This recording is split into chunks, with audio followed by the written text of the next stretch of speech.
Dumalo ang iba't ibang ahensya ng pamahalaan sa ginanap na Pre-Disaster Risk Assessment o PIDRA sa Bamboo Hall, Cauayan City Hall bilang bahagi ng paghahanda sa posibleng epekto ng bagyong Sinando. Kabilang sa mga lumahok ay ang Department of Social Welfare and Development o DSWD, Public Order and Safety Division o POSD, Bureau of Fire Protection o BFP, Philippine National Police o PNP, Engineering Department at iba pang katuwang na tanggapan.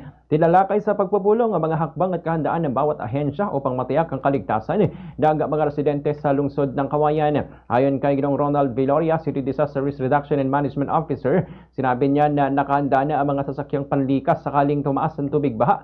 Nakantabay din ang mga ambulansya, evacuation centers at food supplies para sa mga residenteng posibleng maaapektuhan. Dagdag pa ni Viloria, nagsagawa rin ng mga training ang CDRRMO katuwang ang iba't ibang ahensya upang masigurong kahandaan at koordinasyon sa oras ng emergency. Bagamat hindi ang Isabela ang sentro ng bagyo, pinaalalahanan pa rin ni Viloria ang mga Cauayenyo na manatiling mapagmatsyag, laging handa at sumubaybay sa mga anunsyo ng mga otoridad upang maiwasan ang anumang insidenteng dulot ng bagyo.